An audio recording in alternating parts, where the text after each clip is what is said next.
Okay, अब यो क्वेसनमा चाहिँ के भनेको छ भन्दाखेरि चाहिँ हामीलाई चाहिँ नम्बर अफ ब्लोज दिएको छ, अर्को भनेको चाहिँ वाटर कन्टेन्ट दिएको छ है। नम्बर अफ ब्लोज र वाटर कन्टेन्ट दिएको छ है। अब त्यसपछि चाहिँ अब हामीलाई चाहिँ दुईटा प्लास्टिक लिमिटको चाहिँ भ्यालुहरू दिएको छ। अनि हामीले निकाल्नु भनेको चाहिँ प्लास्टिसिटी इन्डेक्स निकाल्नु भनेको छ, अर्को भनेको चाहिँ टफनेस इन्डेक्स निकाल्नु भनेको छ हैन। अब यो चाहिँ ओल्ड इज गोल्डमा आएको क्वेसन पनि हो हैन।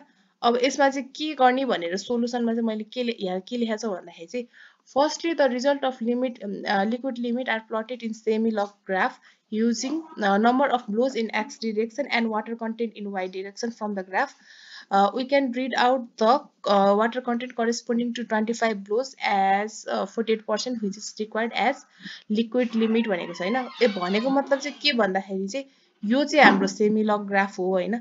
यसमा चाहिँ नम्बर अफ ब्लोज छ अनि यतापट्टि चाहिँ हाम्रो चाहिँ के छ भन्दाखेरि चाहिँ वाटर कन्टेन्ट छ के हैन। नम्बर अफ ब्लोज र वाटर कन्टेन्ट छ हैन। अब त्यसपछि चाहिँ अब हामीले चाहिँ दिएको यो जुन भ्यालु छ हैन, यो भ्यालुलाई चाहिँ प्लट गरेर चाहिँ हामीले चाहिँ यहाँनिर यस्तो एउटा लिनियर टाइपको चाहिँ एउटा ग्राफ बन्छ के है। अनि त्यसपछि अब अर्को भनेको चाहिँ हामीले अब लिक्विड लिमिट हैन, लिक्विड लिमिट चाहिँ कसरी सरी लिक्विड लिमिट हैन के भन्छ अरे यसलाई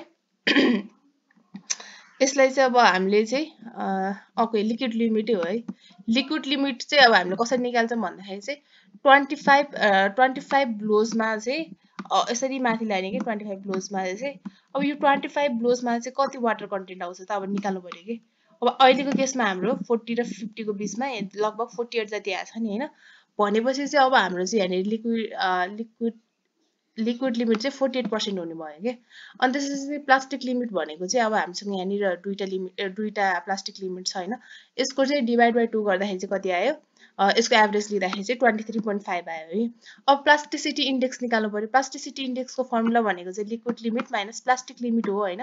अब यहाँनिर चाहिँ कति आयो 24.5% आयो हैन। यो माइनस गर्दाखेरि अर्को भनेको चाहिँ के छ भन्दाखेरि चाहिँ टफनेस इन्डेक्स। टफनेस इन्डेक्स भनेको चाहिँ plasticity index minus flow index हो हैन। अब यो फ्लो इन्डेक्स निकाल्ने फर्मुला चाहिँ के हो भन्दाखेरि चाहिँ IF equal to W2 minus W1 by log base 10 N1 minus N10 N2 है। अब यसमा चाहिँ के गर्ने भन्दाखेरि चाहिँ एकैछिनलाई यसलाई चाहिँ म इरेज गरौँ हैन। यसमा चाहिँ के गर्ने भन्दाखेरि चाहिँ यस्तो चाहिँ हामीसँग छ हैन। ओके, अब चाहिँ यो हाम्रो फर्मुला छ हैन। अब चाहिँ के गर्नु पर्यो भन्दाखेरि चाहिँ ओके, अब हामीले चाहिँ खास गरी गर्नुपर्ने चाहिँ यो पोइन्ट छ नि, यो इन्ड पोइन्ट, यो पोइन्ट र अनि त्यसपछि अर्को भनेको चाहिँ यो इन्ड पोइन्ट के।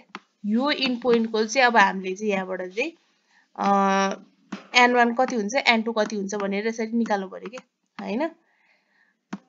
ओके, तर हामीले चाहिँ अहिले चाहिँ सजिलोको लागि चाहिँ एउटा चाहिँ यो पोइन्ट लियौँ 100 हैन। अर्को पोइन्ट भनेको चाहिँ यो 10 लियौँ के, एक्युरेट हुन्छ नि त हैन।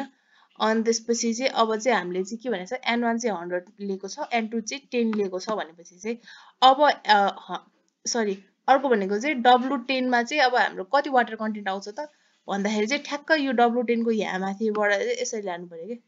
यसरी लाँदाखेरि चाहिँ यो 50 र 60 को बीचमा आउने भयो हैन। अब भनेपछि चाहिँ 10 भनेको चाहिँ हाम्रो 58 आयो हैन। सिमिलरली अब यो 100 है, नम्बर अफ ब्लोज चाहिँ 100 हुँदाखेरि चाहिँ हाम्रो कति आउने भयो, नम्बर अफ ब्लोज चाहिँ 100 हुँदाखेरि चाहिँ लगभग 30 आउँछ है। यहाँनिर अलिकति मेरो बाङ्गो भयो तर यो चाहिँ ठ्याक्क 30 आउँछ है। यो W100 चाहिँ हाम्रो 30 आयो, W10 भनेको चाहिँ 58 आयो हैन। अनि IF भनेको फ्लो इन्डेक्स भनेको चाहिँ अब हाम्रो चाहिँ इजिली कति आउनु भयो 58 माइनस 30 गर्दाखेरि चाहिँ 28 आयो है। अब यति भइसकेपछि चाहिँ अब हामीले टफनेस इन्डेक्स निकाल्न सजिलो भयो किनभने टफनेस इन्डेक्स भनेको plasticity index by flow index थियो हैन। प्लास्टिसिटी इन्डेक्स भनेको हाम्रो कति छ 23.5 यो 24.5 भएछ, यो 23.5 है, यो भनेको 23.5 हो त्यही हैन त। प्लास्टिक लिमिट भनेको 23.5 भयो। अनि त्यसपछि IF भनेको चाहिँ हाम्रो 28 भयो र अब यो सल्भ गर्दाखेरि चाहिँ हाम्रो अहिले कति आयो 0.88% 0.88 मात्र है, 0.88 आयो हैन। अब यसलाई चाहिँ हामीले यसरी सल्भ गर्न सकियो।